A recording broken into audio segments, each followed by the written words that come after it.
Hey everyone! Today I have something really special for you. 3 terrifying Christmas horror stories that will make you see the holiday season in a completely different way. If you enjoy creepy stories and dark tales, this video is perfect for you. We'll explore cursed Christmas cards, ancient family traditions, and a sinister advent calendar that holds unimaginable horrors.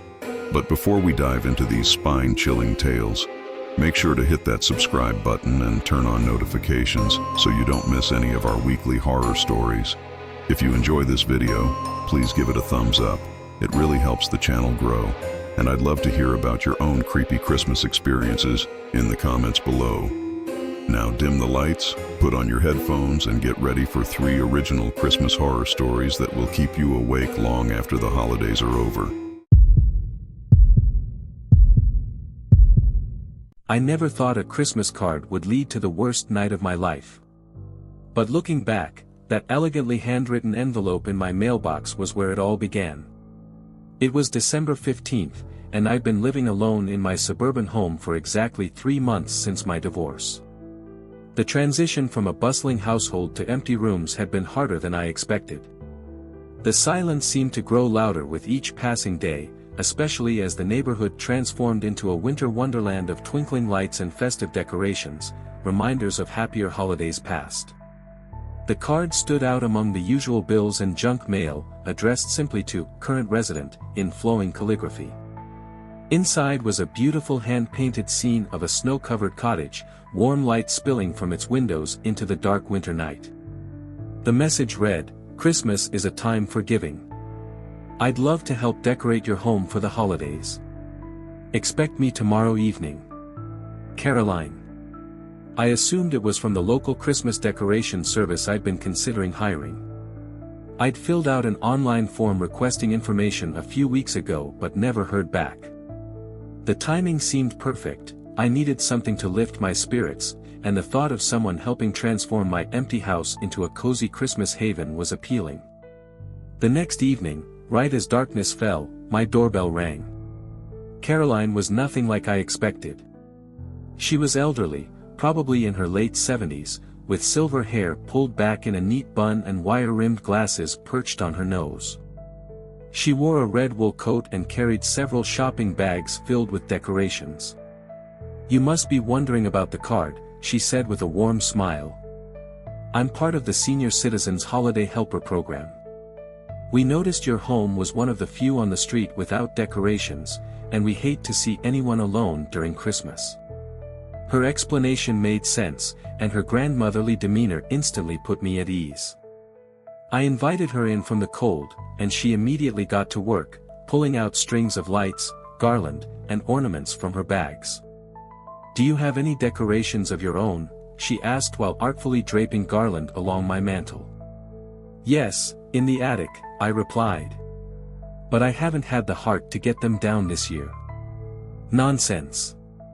Christmas is about traditions. Let's get them down and mix them with my new pieces. Would you mind bringing them down while I make us some hot cocoa? I brought my special recipe." I hesitated for a moment, something about letting her use my kitchen while I was in the attic felt odd. But she had such a kind, trustworthy face, and her work so far had already made my living room feel more cheerful. The attic access was in my bedroom closet. As I climbed the pull-down ladder, I heard Caroline humming Christmas carols from the kitchen. The sound was comforting, making the house feel lived in again. I found the boxes of decorations quickly, but as I turned to head back down, I noticed something strange, a faint scratching sound coming from the far corner of the attic. Probably mice, I thought. I'd need to set some traps up here. But when I shone my flashlight in that direction, I saw something that made my blood run cold. There was a small door in the wall that I'd never noticed before, and it was slightly ajar. The scratching got louder. I hurried down the ladder with the decoration boxes, trying to shake off my unease. But when I reached the kitchen, Caroline wasn't there. The kettle was on the stove, steam rising from its spout, but no sign of her or the promised cocoa. "Caroline?" I called out. No answer. I checked the living room, empty. The bathroom door was open, lights off. A chill ran down my spine as I realized I could no longer hear her humming. Then I heard it, that same scratching sound from the attic, but now it seemed to be coming from inside the walls. And it was getting closer. I pulled out my phone to call the police, but before I could dial, the screen lit up with a text from an unknown number. "Did you check the Christmas card again?" With trembling hands, I retrieved the card from where I'd left it on the entry table. In the fading daylight, I noticed something I hadn't seen before. When I held the card at an angle, there was more text visible, written in what looked like clear ink that only showed up in certain light. "Thank you for letting me in. I've been waiting 50 years to return to this house. Do you know what happened here on Christmas Eve, 1973?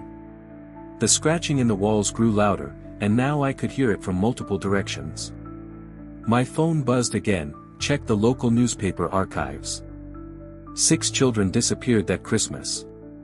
They never found the bodies. But I know where they are. I've always known. I was their teacher, after all." The lights flickered, and in that moment of darkness, I heard the attic ladder creaking. Something was coming down. I ran for the front door, but it wouldn't budge. The handle was ice cold to the touch, frost spreading across its surface.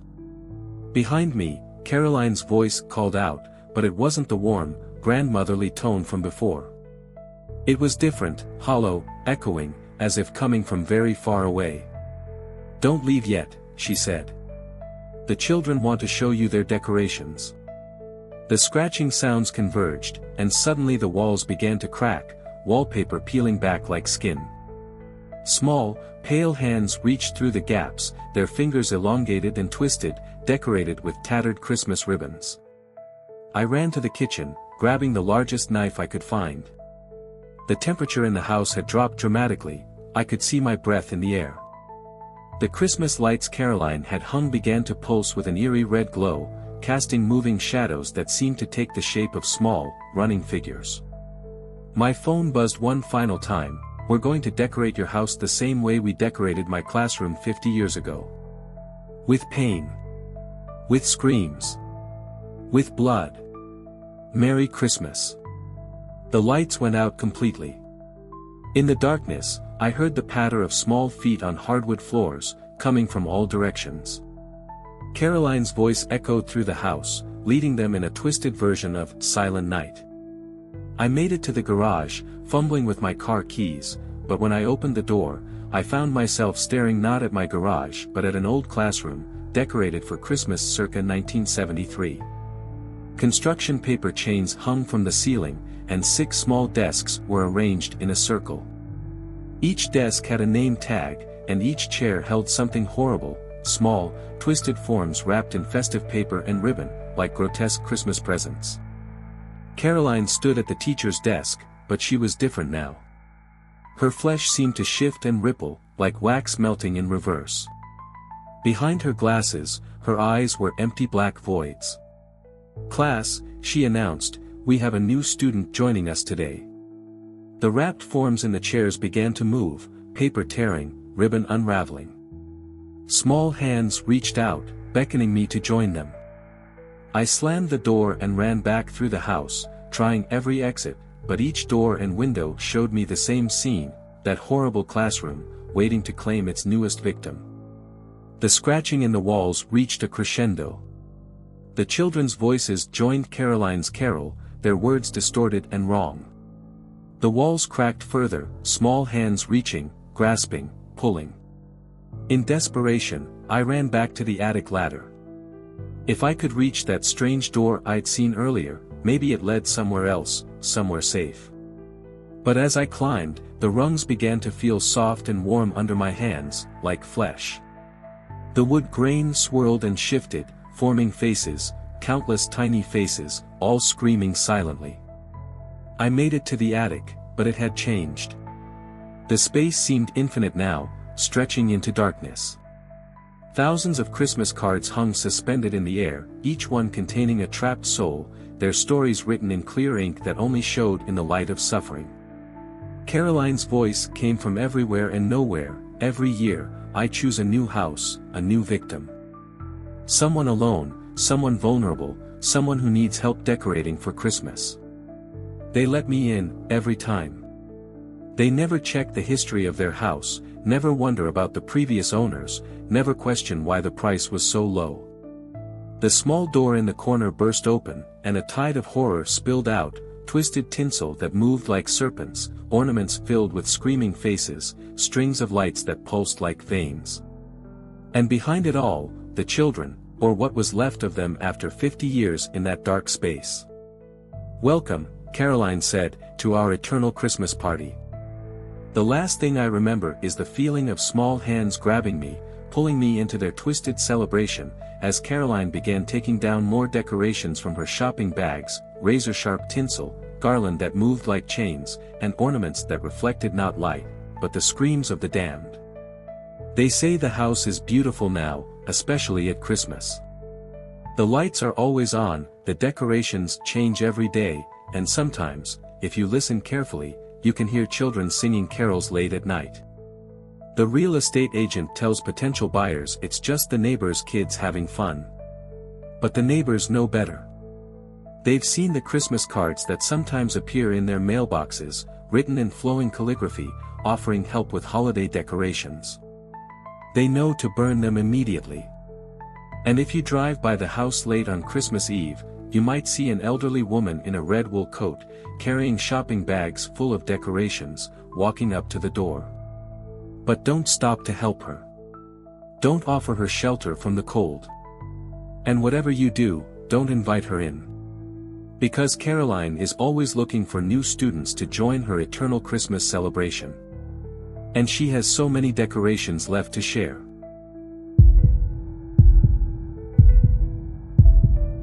The package arrived on December 23rd, wrapped in faded red paper that looked decades old. No return address, just my name and address written in shaky handwriting I hadn't seen in 15 years, my grandmother's. The problem was, my grandmother had died in 2008. I stood in my kitchen, turning the package over in my hands, the paper crackling like autumn leaves. It was about the size of a shoebox, lightweight, and had the musty smell of things long forgotten in attics. A yellowed gift tag dangled from a frayed ribbon, "To my dearest Emily, to be opened on your 30th Christmas. Love, Grandma Rose." This was, in fact, my 30th Christmas. But how was this possible? My hands trembled as memories of Grandma Rose's last Christmas flooded back. She had been different that year, more urgent, almost frantic in her joy, insisting on taking photos of everyone opening their gifts. She had disappeared into her bedroom multiple times during Christmas dinner, and I'd caught her whispering to herself in front of her antique mirror. 2 days later, she was gone. The police called it a suicide, but they never found her body. Just a note that read, "The gifts must be given. The cycle must continue." Now, 15 years later, this package had appeared on my doorstep. I should have thrown it away. Should have burned it. But Grandma Rose's last gifts had always been special, thoughtfully chosen, wrapped with care, often handmade. Even after all these years, I couldn't bear to reject what might be her final gift to me. The phone rang, making me jump. It was my mother. "Emily, did you get a package today?" Her voice was tight with fear. "Yes," I said. "From Grandma Rose." "Don't open it." The words came out in a rush. "Promise me you won't open it." "I'm coming over." "Mom, what's going on? How is this possible? I should have told you years ago." She took a shaky breath. "About the family tradition. About why we always had to open presents in a specific order on Christmas morning. About why Grandma Rose was so insistent about giving the perfect gifts." "What are you talking about?" "Just, don't open that package. I'll be there in 20 minutes. The line went dead. I stared at the package on my counter. The paper seemed to ripple slightly, though there was no breeze in the kitchen. The gift tag swayed gently, and I could have sworn the handwriting was becoming clearer, darker, as if being written by an invisible hand. My phone buzzed with a text from an unknown number. Open your gift, dear. Grandmother knows best. The air in my kitchen grew cold. The overhead light flickered, and in that moment of darkness, I heard something that made my blood freeze, the soft sound of wrapping paper tearing, coming from inside the package. I backed away, but my eyes were drawn to the gift tag. The writing had changed. Now it read, "Open me now, Emily. Before it's too late." Another text, "Your mother doesn't understand. She rejected her gift. Don't make the same mistake." The package was definitely moving now, the paper bulging and shifting as if something inside was trying to get out. A sweet, cloying smell filled the air, the scent of Grandma Rose's perfume mixed with something else, something rotting.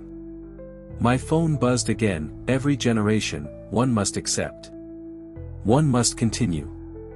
You're the last chance, Emily. The last gift. The kitchen lights flickered more violently now, and in the strobing light, I saw something dark seeping from the corners of the package, staining my white counter.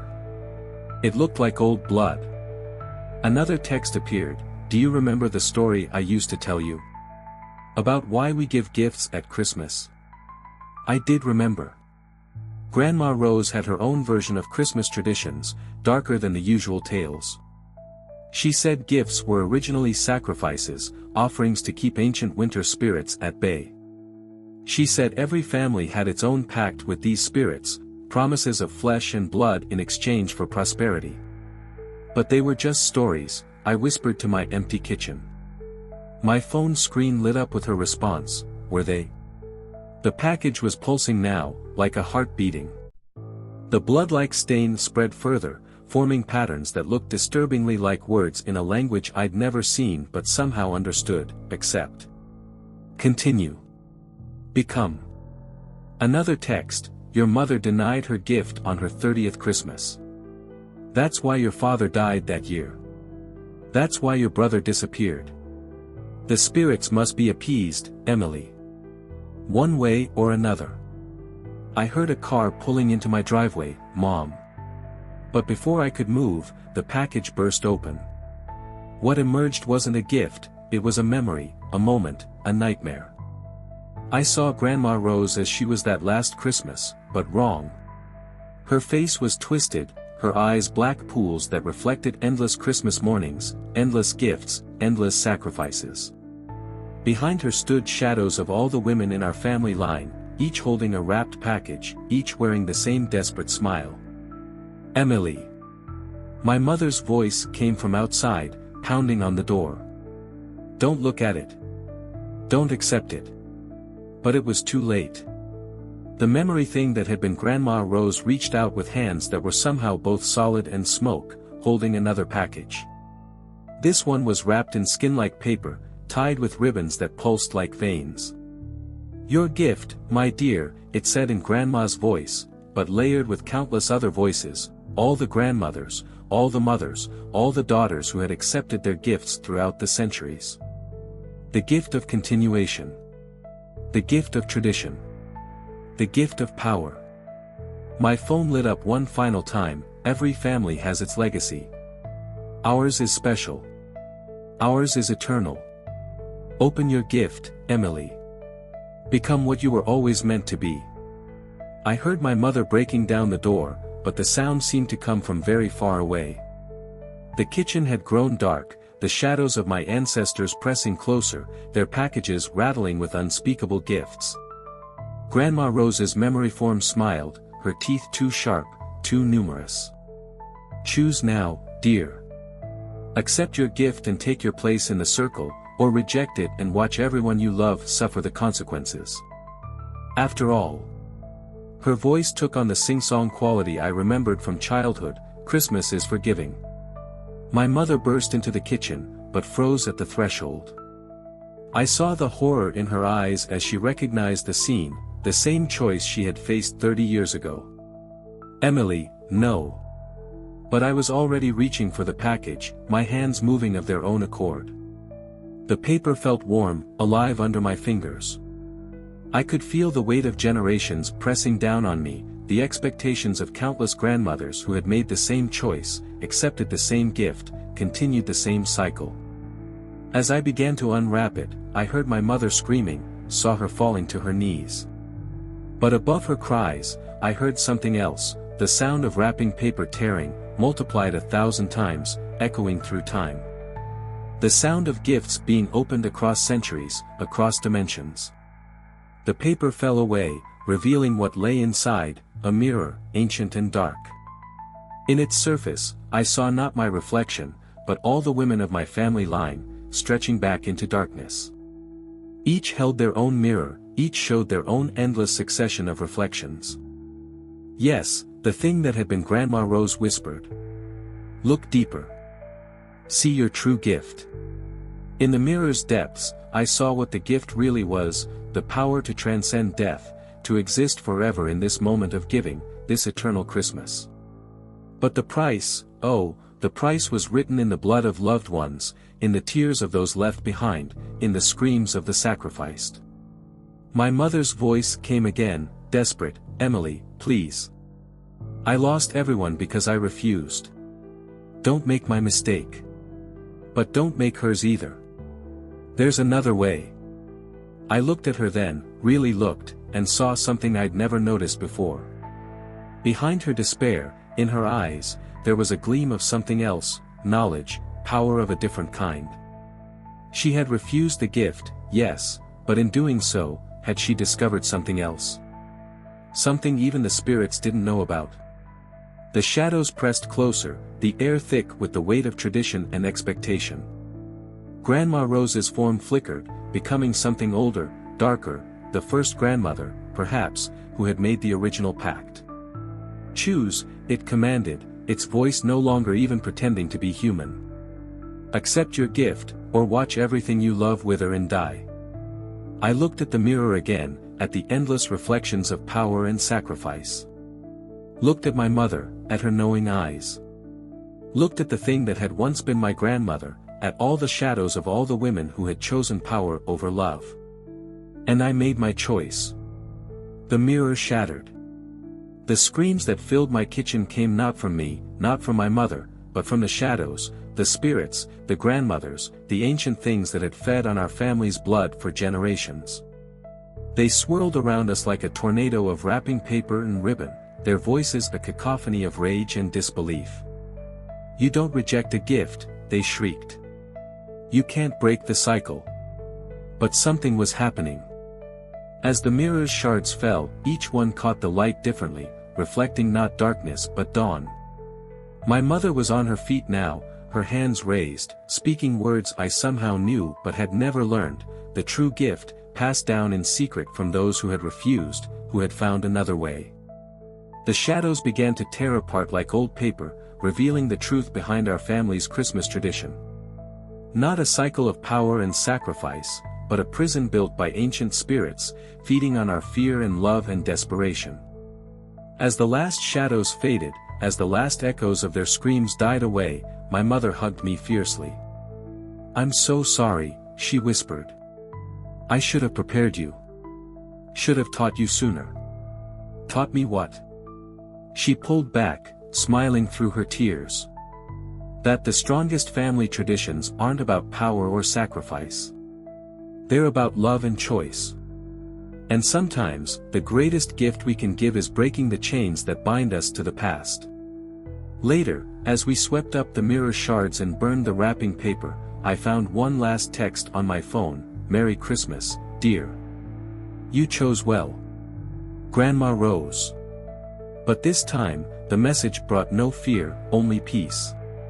Because now I understood, the real Grandma Rose, somewhere between her acceptance of the dark gift and her final Christmas, had learned the truth. Had planted the seeds of rebellion in her last desperate acts. The true gift had never been in the package at all. It had been in the choice to refuse, to break free, to find a better way. Now, years later, when people ask about my family's Christmas traditions, I tell them only this: we open our presents in any order we choose, and every gift is given with love, not fear. And if sometimes, late on Christmas Eve, we light a candle and whisper thanks to all the women who refused their gifts, who broke the cycle, who chose love over power, well, that's just another family tradition. After all, every family has its secrets. But not all of them have to be dark.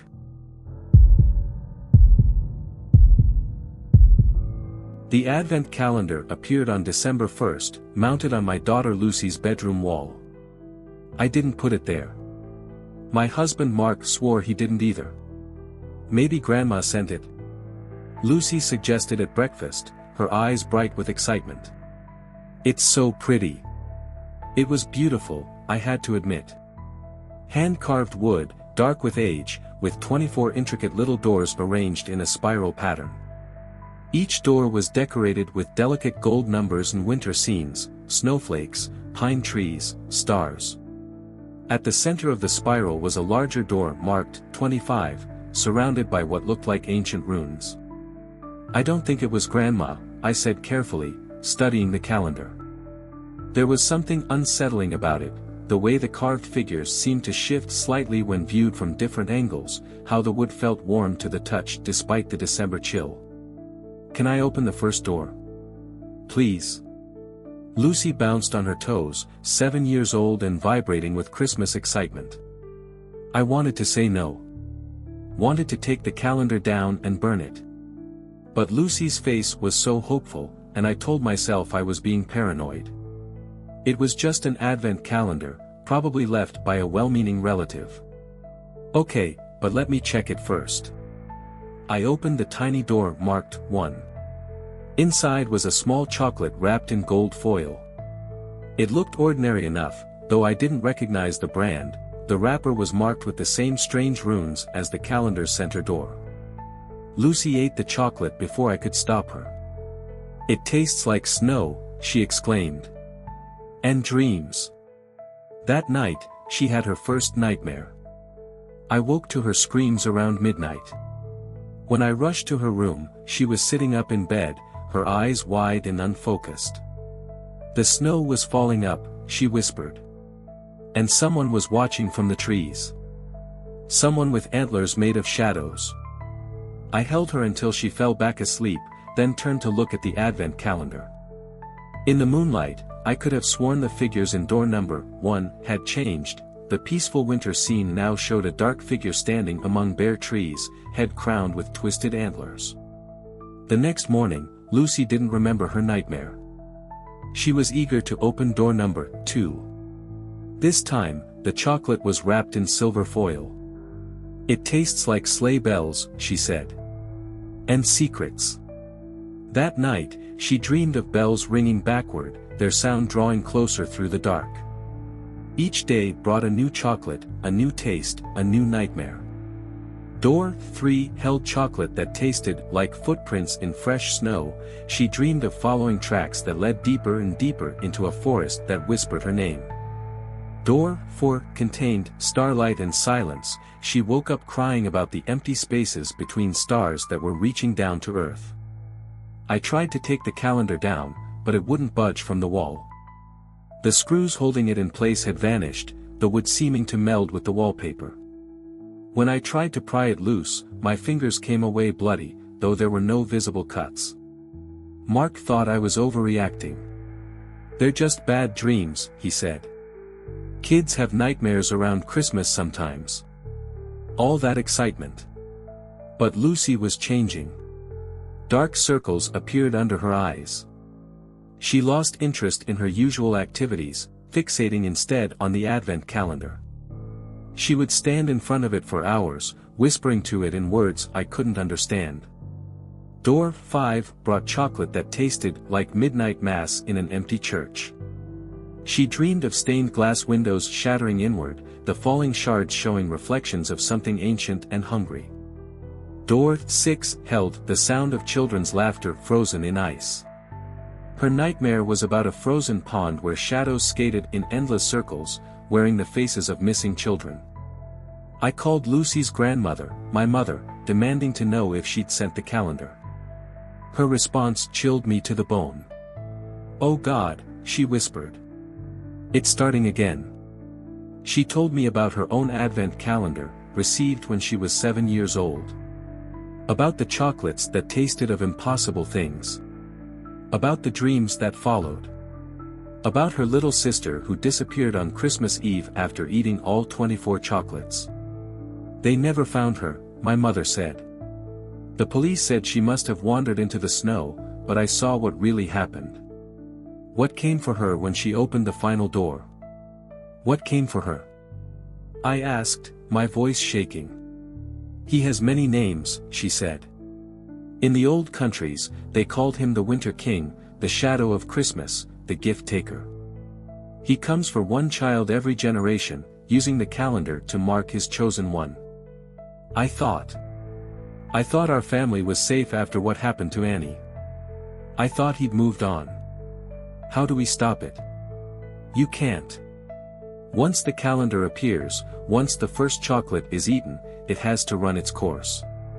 24 days of dreams, of preparation. On the 25th. Her voice broke. Just don't let her open the last door. Whatever you do, don't let her open the door marked 25. But Lucy was already changing faster than I could handle. Door 7 brought chocolate that tasted like the space between heartbeats. Door 8 was the color of shadows when no one's watching them. Each night, her dreams grew darker, more coherent. She started drawing pictures of what she saw: twisted antlers, spiral patterns, children dancing in the snow while a tall figure watched from the trees. The calendar began to affect the whole house. The temperature dropped, no matter how high we set the thermostat. Frost patterns appeared on the windows, forming those same strange runes. At night, we heard bells in the distance, their sound wrong somehow, hollow and hungry. Mark finally began to believe something was wrong when he found Lucy sleepwalking on day 12. She was standing in the backyard at midnight, barefoot in the snow, arms raised to the sky as she sang in that same unknown language. When he brought her inside, her skin was ice cold, but she wasn't shivering. "The Winter King is calling," she said, her voice distant. "He's been so lonely since the old gods died. He needs children to dance with him in his palace of ice and starlight. We tried everything. Priests, psychics, paranormal investigators.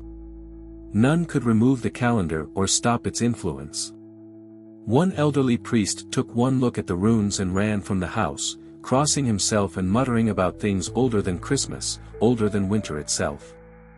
The chocolates continued their terrible countdown. Door 13 held the taste of moonlight on fresh graves. Door 14 was the sound snow makes when it falls on a dead forest. Door 15 brought the memory of the last Christmas before everything changed. Lucy spoke less and less, except to describe the tastes in her dreams. Her skin grew pale as milk, her eyes distant and glazed. Sometimes I caught her staring at nothing, smiling at empty corners of rooms. She stopped eating regular food, surviving only on the daily chocolates. By door 20, which tasted of promises made to winter spirits, she was barely human anymore. Her hair had turned white as snow, her fingers too long and thin, her movements jerky like a puppet's. At night, we heard her talking to someone, or something, in her room. When we checked, she was always alone, but the air was thick with the smell of pine needles and ancient ice. The final days were a blur of terror and helplessness. Door 21 held the sound of the last carol ever sung.